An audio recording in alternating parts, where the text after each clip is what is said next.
Hello everyone, সকলকে welcome আমার নতুন আরেকটা ভিডিওতে। সকাল সকাল ব্রেকফাস্ট বানিয়েছি, চা, ব্রেড টোস্ট এই দিয়ে ব্রেকফাস্ট করব। আর এদিকে প্রচুর বাসন পড়ে গেছে যেগুলো ধুতে হবে, আর এখানে বাবু মাছ এনে দিয়ে গেছে, রান্নাও করতে হবে।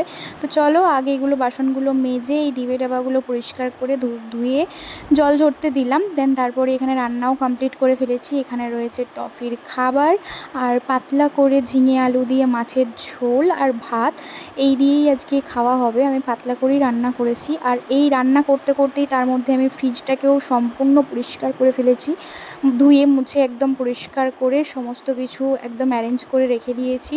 আর ফ্রিজটা চালিয়েও রেখেছি যাতে ভেতরের গন্ধটা চলে যায়। তো যেহেতু বন্ধ ছিল, একটু গন্ধ হয়ে গেছিলো, তারপরে একটু রেস্ট নিচ্ছিলাম। তারপরে বাবু এলো, এখানে টফি এই যে আমার কাছে আদর খাওয়ার জন্য আমার পায়ের কাছে এসেই বসবে। তো ওকে একটু ওই সুড়সুড়ি দিতে হয় আর কি।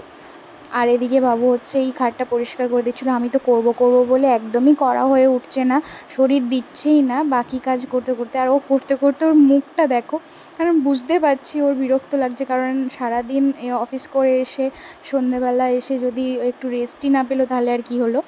তো এই যে আমি ডিবে ডাবাগুলো নিয়ে বসেছি, এগুলো এখন গোছ করে মুছে রেখে দেবো। আর এইটা ও কী বানিয়েছিল ভগবান জানে। ও ফোনে কিছু একটা রিলস দেখে, সেটা দেখে ও পুতুল বানিয়েছিল গামছা দিয়ে। গামছার মাথাটা ওই খুলে পড়ে যাচ্ছে, বলছে পুতুলের মাথা খুলে পড়ে যাচ্ছে। তো যাই হোক, এটা নিয়ে হাসাহাসি চলছিল। তো আজকের মতন এখানেই টাটা, বাই বাই। সবাই ভালো থেকো, সুস্থ থেকো, আর চ্যানেলটাকে সাবস্ক্রাইব করে দিও।